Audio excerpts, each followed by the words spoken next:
Well, it has been a week with bad weather in Tromso city, Norway, my hometown in the north.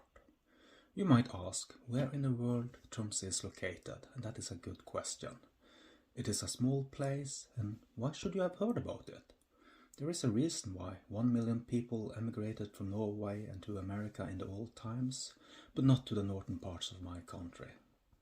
So let me tell you about my city in Northern Norway. But first, a shout out to the sponsors of today's podcast. This broadcast is proudly sponsored by the Norwegian Snow Shovel Association. We dig for spring. So if you feel depressed by heavy snowfall, then remember that with enough digging, winter will end.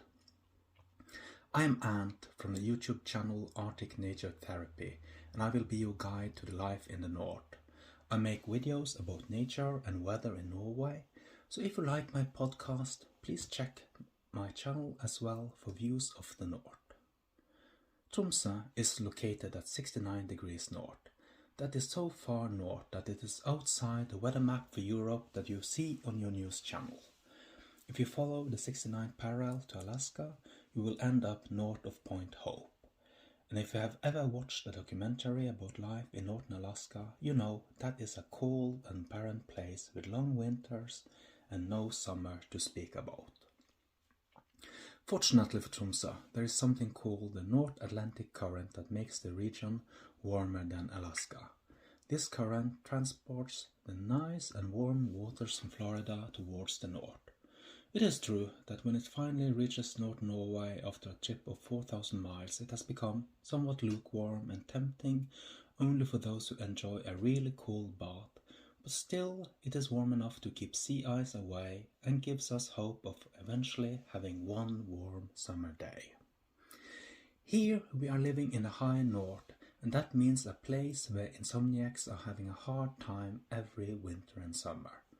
Why is that, you might wonder? And the explanation is that every December and January, the city experiences the polar night where the sun never rises above the horizon.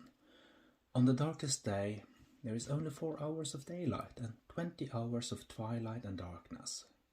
Then in June and July we have the midnight sun where the sun never sets below the horizon.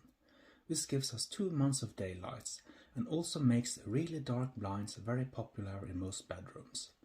Mind you, having daylight and seeing the sun is not the same thing, as bad weather often keeps the sun hidden behind clouds for days and weeks. Tromsø is located on the coast and is surrounded by fjords and mountains. Next to the sea, the landscape is lush, but the cold climate means that trees stop growing at an altitude of about 1,000 feet. So the mountains are barren and rocky even though they're not that high. If the peaks around the city had been located in England or Germany, they would have been covered by forests. But here only moss and heather grows above 1,000 feet. And in winter, that means that the city is surrounded by wide, snow-clad mountains. Today, the Meteorological Service reports that the snow depth is 54 inches in Tromsø. 54 inches is a lot of snow, but surely spring will come and make things better, you think. After all, we are in the middle of March and spring is just around the corner. You are excused for thinking that. But the truth is that peak snow depth usually comes at the end of April here in the north. Then sometimes in the middle of May we can talk about spring being just around the block, but usually we end up with summer in July and wondering when spring really happened.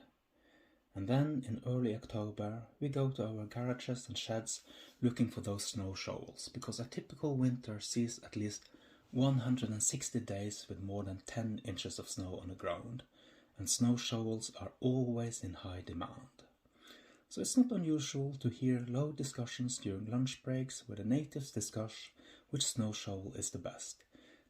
Discussions that can be quite heated at times, in stark contrast to the cold weather outside, and where only the topic of belts or wheels for a snowblower creates more engagement. I think I have given you a brief outline on the topic of weather in Tromsø, but there is more to come.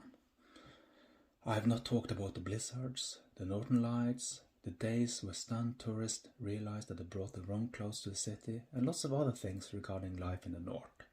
So stay tuned for further episodes where I will dwell on the details of life in the north and the culture of people living here.